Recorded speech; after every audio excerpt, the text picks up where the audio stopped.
Hi, welcome to Don's Manufactory.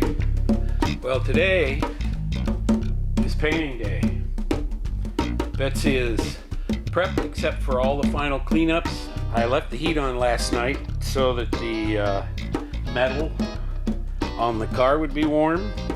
It will be painting temperature outside around 11 o'clock this morning, which gives me 2.5 hours to finish all of my prep work.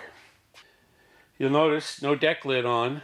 What I plan to do is shoot base on the drip rail and around in these areas under the quarter extensions.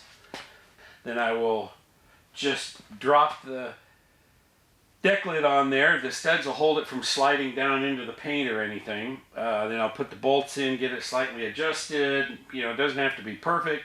Close the deck lid, which will punch a hole in the paper right here. Then I'll put the quarter extensions on. And no, I won't have the camera running while I'm shooting. I know these guys, they put the camera on their head and show while they're shooting. Hey, nobody wants to watch me shoot because I don't know what the hell I'm doing.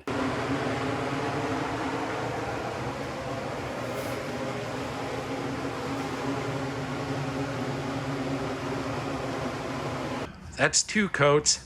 I have enough paint for 1 more coat, and that ain't gonna be enough. So I'm gonna have to stop and run out and buy another gallon. I went to change hands and shoot with my left hand, and my right hand let the hose hit the fender and scrape off the paint. Now I gotta let it dry so I can sand that and then paint over it. Ah! All right, just finished the 4th coat. It's a slightly different color. It's got a slightly different cast to the deep colors down inside when I hit it with the sunlight. But, you know, it can only be what it is. And of course, my spot there isn't all totally fixed yet, so I'm gonna have to work on that. The weather just changed, and the dew point is like almost what temperature it is outside, so the paint is starting to get hazy. Well, those hazy spots didn't actually go away last night, which really bothers me. You can see them in the paint there. I'm gonna use my little touch-up gun here to check along the bottom. You know, if I didn't get the very bottom of the rocker good enough, I can shoot that edge on the inside of the quarter cap. It's right in there, right there, that this hides. I couldn't get enough paint on that very inside edge, so we're going to take care of that. And up here on the front, it's a little light on the very bottom of this edge, so I'm going to spritz that because it won't affect the matching color. It's, what is it, 10 o'clock or so. Got about 3 hours to get everything prepped. I'm cleaning up, vacuuming the floor and the walls, get everything clean and set up to do clear coat. However, activator is only good from 60 to 75 degrees. It's only going to get to 57 today. But other than that, it actually looks pretty good. I haven't gone over it with the sunlight yet, and I will. If I start seeing any light spots where I can catch through to the primer, then I will, I'll have to prep and shoot a whole nother coat of base on this. Hi, welcome to Don's Manufactory. Well, Betsy is in base. It was quite a struggle yesterday, 14 hours worth. Wow, I'm really beat this morning, but paint stays open for 24 hours, so I have today to get clear on it. Wow. Takeaways. I didn't have enough air circulation. There was no way to do the standard paint booth thing where you start at the inlet side of your paint booth and you paint towards the outlet. I could paint the tail panel and I would end up with overspray on the hood. Not much overspray accumulated on the sides. So I decided what I would do instead was I painted the hood first And then I painted both sides all the way back. At that point, I just stopped, even though the sides are still sticky wet, and I went after cleaning the top and the deck lid. So then I shot the top of the car and the sail panels around the windshield and that whatnot. And when I got done with that, there was overspray on the deck lid. So then I had to clean the deck lid and then shoot the deck lid after that. The problem is that the filter is too restrictive. And unfortunately, I don't have enough time today to rebuild the thing before I get the clear shot. My only option there would be to pull the filter off of the screen door and just let the air come through the screen door. I'd probably get 4 times the volume of air and I wouldn't have as much overspray problem. However, what I would have is dirt. I was really impressed with how clean this job is. After the second coat, there were only 3 nibs. I took care of those. I shot the third coat. I opened and closed the deck lid. Unfortunately, when I did that, overspray came out from under the deck lid and landed on the filler panel at the back glass. So then I had half a dozen nibs to do. I think there was 1 on the front side, on the right front fender I had to take care of, but really not much in the way of dirt nibs at all. At the seam, because that edge dried a little bit while I was cleaning the next panel, I ended up with some roughness in the finish. And I'm just going to have to live with it at this point because there's no way to change anything to make it work. The last thing that happened is, let me show you this. Let me take this camera off and I'm going to show you this. I don't know if you can see it on the deck lid, but there's these little sort of hazy spots. See, like right there? So the weather changed right at the end of the day. What happened was weather front moved in, thunderstorms, rain. I was supposed to have a whole day, but the next weather system moved in hours earlier. The temperature dropped 20 degrees, and this is while I'm painting. The humidity went from 50% to 80%, and I was just trying to keep it managed in here with the weather change. Gosh, if you guys know what's going to happen with that, is that something that when I clear coat it's going to go away, or is that hazy spot going to be there forever unless I just stop now, wait till the next weather break, but then I'd have to scuff the entire car and shoot the whole car again. Okay, so looking here you can see that haziness. See that haziness there? But it actually looks halfway decent. I shot sealer on this and then I ended up resanding the whole car, but somehow I ended up with scratch in the hood. There isn't any in the top. There isn't any in the deck lid. There's none on the sides. But somehow on the hood, the most visible thing while driving, there's some scratch. I guess I'll be signing off. I have to get to work. I have about 3 hours to get prepped for clear and I have a lot of cleaning to do. Hi, welcome to Don's Manufactory. Well, all I can say is it's one color. The paint did not turn out. Okay, what are the issues? Number 1, solvent pop. Looky right here on the hood. What do you think of that, huh? Well, just like on the bottom of the headlight bucket. Look at all the dirt in it. Yeah, there's dirt everywhere. Sides turned out pretty good. Deck lid turned out pretty good. I am not a painter, that is for damn sure. And to top it all off, it's the wrong color. Okay, looking right here, you can see the difference between the color of the top of the fender and the fender lip, which is the other color. Look what different it is. I mean, oh, excuse my French. I'm speaking French now, so just pretend everything I say has some sort of cuss word at the end of it.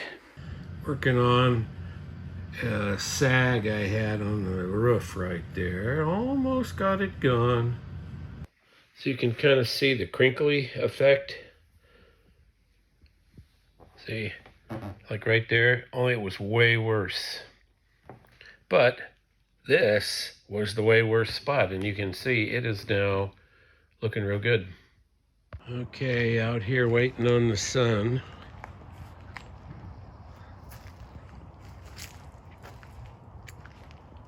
I haven't made up my mind yet.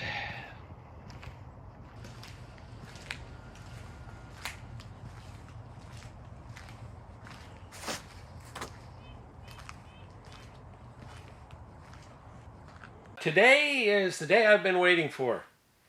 The paint job looks pretty darn good under the shop lights and everything, but we actually have sunny blue skies today, so I get to check out the car in bright sunlight.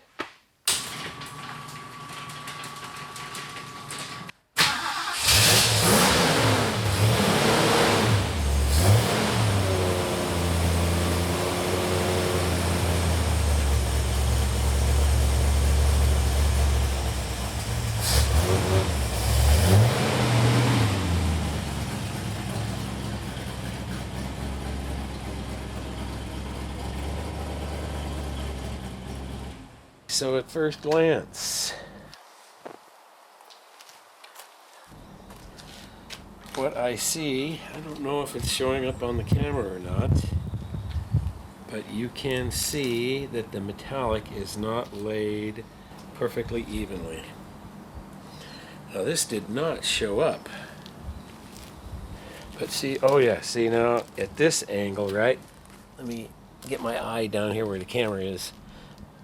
Look at that stripe right there. See how it's a little darker and mottled right there? See, and there's a little bit right there. Put that one stripe right there, and let's continue over. See, you can see every stroke, or every other stroke with the gun. Oh boy. This is really disappointing. If I get the angle just right, see, you can see just a little modeling right there of the metallic. You can see the metallic is laid one way, then the other way, then one way, then the other way. So I was following what Painter said to do with angling the gun one way and then the other way on the way back. And what it does is it causes the metallic to lay two different ways. And now that it's in bright sunshine, you can see every stroke with the gun. Here you can see where I did my little cut and buff. I mean, I only went as far as using the wool pad with the fine cut, so it still has swirl marks and stuff, but you can see how that cleaned up. But once again, if I get the angle just right with the sun, let me get my eye over here, right? See? Once again, you can see that the metallic is laying two different directions depending on how the gun was moving. See, now I painted the hood this way, but then I also painted the hood this way, and then this way. You know, and I figured, how can I end up with patterns if I do that? See, from this angle, it looks really good. But see how it looks a little light right there? That's actually because you can look right through the metallic to the primer, but at a different angle, you cannot. Down this way, see, and it starts turning red. Back in the shop, I was using the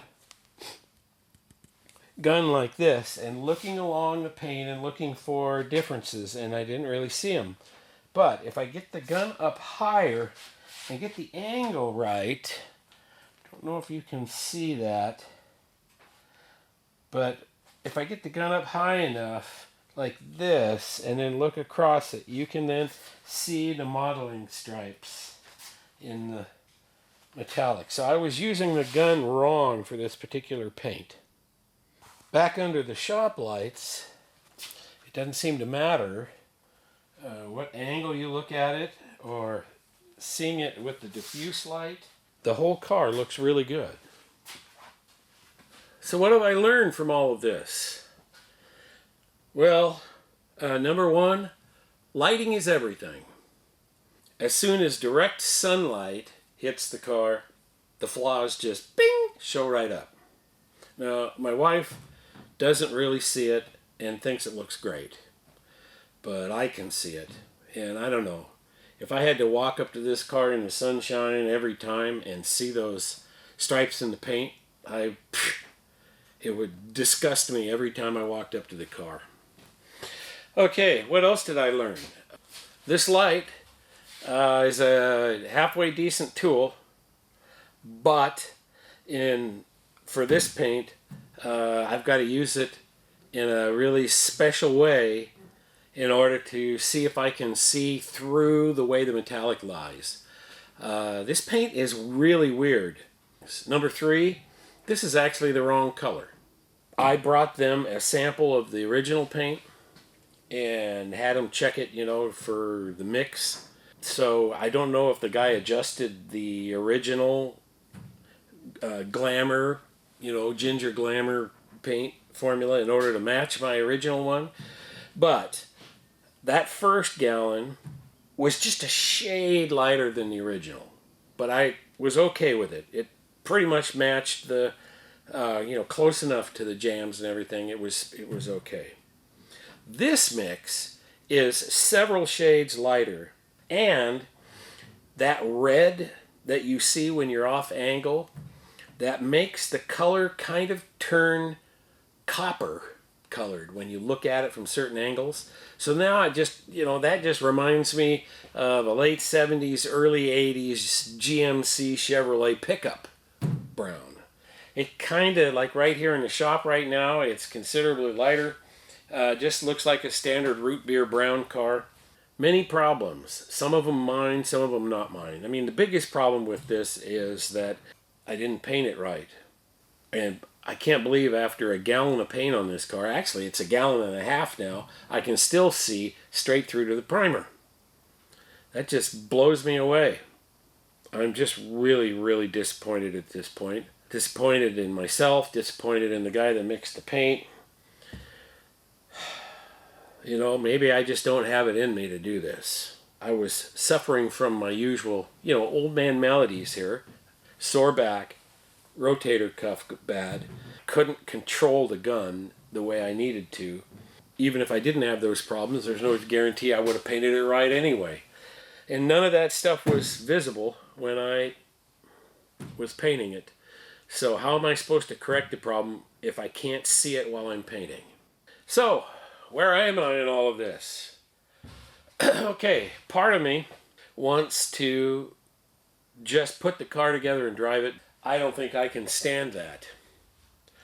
But then there's the question of, am I going to paint it again, or am I going to pay somebody to paint it instead? I've spent $600, on 2 gallons worth of this paint, the Omni. It doesn't cover worth a damn. I mean, 6 quarts of paint on this car, and you can see right through to the primer. They sell a high dollar version of PPG paint that's, $1,000 a gallon. And I asked them, well, what's the difference between that and this? And they said coverage. And it's like, okay, do I have to buy $1,000 a gallon paint to get this color to cover properly? I don't know.